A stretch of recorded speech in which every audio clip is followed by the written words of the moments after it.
امام حسین کے اپنے بڑے بیٹے میدان میں نکلنے کو علی اکبر نام ہے. جب جن لوگوں نے حضور کو نہیں دیکھا تھا وہ جب کہتے نا ہم نے نبی پاک کا دیدار نہیں کیا تو بتاؤ کس طرح کے تھے, تو بتایا جاتا تھا کہ جناب علی اکبر کا دیدار کرو, ہم شبیہ مصطفیٰ. اور جب وہ گلیوں میں نکلتے تھے تو عورتیں چھتوں پہ چڑھ جاتی تھی. جناب علی اکبر رضی اللہ تعالیٰ عنہ تلوار لے کے میدان میں نکلے, جوان بیٹے دینے بڑے مشکل. او یارو رٹا کیا ہے یہ تو بتاؤ, کہ ظالم آدمی حکمران یار یہ رٹا ہے, ایک ظالم کا رستہ روکنا ہے, اس رٹے کے لیے ہم شبیہ مصطفیٰ. جناب سیدنا امام علی اکبر میدان میں نکلے, بڑے لوگ مارے بڑے, پھر ایک تیر ان کے بھی گلے میں لگا, اور جب وہ گرے نا زمین پہ تو حضرت امام حسین دوڑ کے آئے, دوڑ کے, اور جب تشریف لائے تو ان کے گلے سے تیر کھینچا تو ایک جملہ لکھا ہے صاحب تبری میں, اس نے حد کر دی. کہنے لگے تیر کھینچا تو امام حسین کی آنکھوں میں آنسو آئے, کہنے لگے کاش جناب ابراہیم آج میرے سامنے ہوتے تو میں انہیں کہتا کہ آپ نے تو بیٹا ذبح کرتے وقت آنکھوں پہ پٹی باندھی تھی, دیکھو میں کھلی آنکھوں سے بچے ذبح کر رہا ہوں, کھلی آنکھوں. کاش جناب ابراہیم خلیل ہوتے تو انہیں کہتا. جناب علی اکبر بھی شہید ہوئے. حضرت علی اصغر کو تو اچانک اٹھایا تھا امام حسین, باہر نکلے تو گردن پہ تیر لگا تو 6 مہینے کا بچہ وہ بھی شہید ہوا. خون اچھالا آسمان کی طرف تو کہا مولا دیکھ لے میں نے 6 مہینے والا بھی نہیں بچایا, وہ بھی دے دیا ہے. پھر حضرت عباس کو بیٹیوں نے کہا کہ اب نہ, کچھ کہتے ہیں پہلے شہید ہوئے, کچھ نے لکھا بعد میں, کہ اب ہم سے پانی کے بغیر نہیں رہا جاتا. تو جناب عباس پانی کا مشکیزہ لے کے نکلے, باہر نکلے, ایک ہاتھ کٹا, دوسرے پہ مشکیزہ وہ بھی کٹا. دیکھ لو میں پس منظر پہ ہوں ابھی تک, میں بتا رہا ہوں کہ جہاد کس کے خلاف تھا, ظالم حکمران کے خلاف, ظالم کافر کے خلاف نہیں, مشرک کے خلاف نہیں. حضرت امام حسین رضی اللہ تعالیٰ عنہ نے ہر جگہ ایک ہی بات کی کہ یزید شرابی ہے تو بچے کٹوا دوں گا, شرابی کا ووٹ. یہ ایک نہیں, ہر کتاب میں یہ لکھا, ہر کتاب میں, اور ہر مسلک کی کتاب. یزید چونکہ مجرے دیکھتا ہے, رنڈیوں کا ناچ دیکھتا ہے, بچے کٹوا دوں گا, اس کے ہاتھ میں ہاتھ. امام حسین نے فرمایا چونکہ اللہ کی حدوں کو توڑتا ہے, حقوق اللہ پامال کرتا ہے, حدود اللہ, بچے کٹوا دوں گا لیکن اس کے ہاتھ میں ہاتھ ہے. سارا دن خود مجرا دیکھنا, 10 محرم کو 2 دیگیں پکا کے حسینی بن جانا, سارا سال خود گند مند کرنا, شرابیوں کے ساتھ رہنا, اور 10 محرم کو 2 آنسو بہا کے یاد رکھنا. میں ہمیشہ کہتا ہوں, پھر کہہ رہا ہوں, جس کے موبائل میں گندے گانے ہیں, گند دیکھتا ہے, شرابی کبابی کا سپورٹر ہے, ووٹر ہے, یا مجرے دیکھتا ہے, آتا جاتا ہے, وہ یاد رکھے قیامت میں امام حسین کا ہاتھ ہوگا, اس کا گریبان ہوگا. ہم سے نہ رقم ہوں گے قصیدے یزید کے, ہم لوگ تو حسین کے سیرت نگار. حضرت عباس ایک شخص تھا, حور بن یزید, حور بن یزید نام یاد رکھ. حور بن یزید امام حسین سے کہنے لگا مجھے حکم ہے آپ کو روکنے کا, آپ آگے نہیں جا سکتے. امام صاحب نے فرمایا وجہ, زمین اللہ کی ہے. اس نے کہا آپ بیعت نہیں کر رہے, یزید کی حالات آپ کے حق میں درست نہیں ہے, آپ نہیں جائیں گے. امام روک گئے. ظہر کی نماز کا وقت ہوا تو حضرت علی اکبر امام حسین کے بڑے صاحبزادے, انہوں نے اذان ظہر پڑھی تو حور بن یزید کے لشکر نے امام حسین کے پیچھے نماز ادا کی. کہا بھئی تم مقابلے میں آئے ہو, نماز پیچھے پڑھتے ہو. کہا حضور مقابلہ تو تلواروں سے کر رہے ہیں, پر ہمارا دل تو مانتا ہے نا کہ مصطفیٰ کا نواسہ بڑی شان والا ہے. حور بن یزید نے 3 نمازیں لشکر سمیت امام حسین کے پیچھے پڑھی ہیں, 3 نمازیں, ظہر اثر اور مغرب.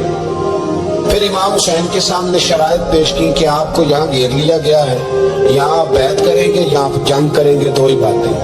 امام حسین نے فرمایا نہیں بھائی بیعت تو میں نہیں کرتا, اس کے علاوہ تم جو کہتے ہو میں کرنے کو تیار ہوں. اس نے خط لکھا عبیداللہ ابن زیاد کو ایک بندہ دوڑایا پیچھے کوفے، چند میل پہ کوفہ تھا، کہا وہ نہیں مان رہے، کیا کرنا؟ تو حسین ابن علی ہے، میں زیادہ دیر انہیں روک بھی نہیں سکتا۔ انہوں نے پیغام دیا حر بن یزید کو کہ کرنا کچھ بھی نہیں، ان کا پانی بند کر دو، بلیک میل کرو، کھانا پانی نہیں ملے گا، چھوٹے چھوٹے بچے ہیں، خود ہی مان جائیں۔ حضرت امام علی مقام کے بارے میں حر کے پاس جب یہ پیغام آیا تو حر کہنے لگا میری طبیعت نہیں مانتی حسین پر پانی بند کرو، دل نہیں مانتا۔ جب یہ لفظ کہے نا دوبارہ تو پھر عبیداللہ ابن زیاد نے عمر بن سعد کو 10,000 آدمی دے کے بھیجا، کہا حر بن یزید لچک دکھا رہا ہے حسین کے حق میں۔ ایک ریل کا علاقہ تھا، بڑی وہاں فصل ہوتی تھی، لوگ کوشش کرتے تھے وہاں کا گورنر بننے کی کوشش کرتے تھے، تو عبیداللہ ابن زیاد کہنے لگا تمہیں ریل کی گورنری ملے گی،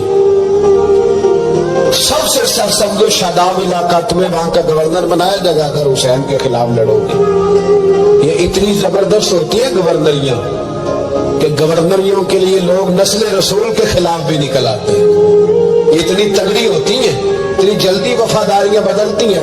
امام حسین کو روک لیا گیا، عمر بن سعد نے روک لیا، یکم محرم کو امام آئے، 7 محرم تک روکا گیا، 7 محرم کو پانی بند کر دیا۔ جانور پانی پیتے تھے، گھوڑے پیتے تھے، کتے پیتے تھے، لیکن مصطفیٰ کے گھرانے کو پانی پینے کی اجازت 3 دن تک پانی بند رہا۔ 9 محرم کو عمر بن سعد نے اور لوگ بلائے، شمر ایک بڑا سخت آدمی تھا، سنگ دل بدبخت، جس نے حضرت علی اصغر کے گلے پر تیر مارا تھا، وہ اور لشکر لے کے آیا۔ رات کو کہنے لگا امام حسین رضی اللہ تعالیٰ عنہ سے کہ بس بڑا ہو گیا، یہ 9-10 محرم کی درمیانی رات، یہاں آپ جنگ کریں گے یا آپ بیعت کریں گے، 2 ہی باتیں۔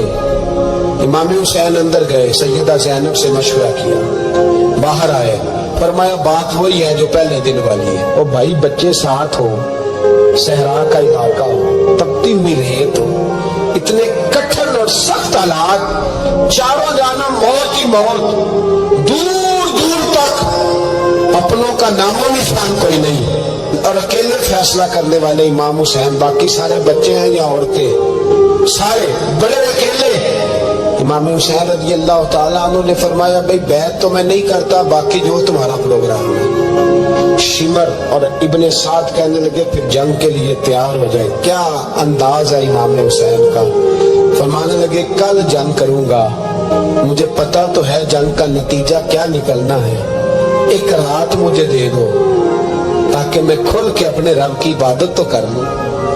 حسین نے جانا ہے، مجھے پتا ہے کر رزلٹ 72 اور 22,000 کا کیا، ایک رات مجھے دو، میں مالک سے راز نیاز تو کروں، میں گویا اس سے پوچھوں تو صحیح کہ مالک میرے والد بھی شہید ہیں، بھائی بھی شہید ہیں، نانا کو بھی دکھوں میں دیکھا ہے، تو اب میری باری ہے تو مالک میں حاضر ہوں، مجھے موقع تو دو، اس لیے کہ میرے نانا نے بدر میں بھی ساری رات عبادت کی تھی، صبح مجھے موقع دو۔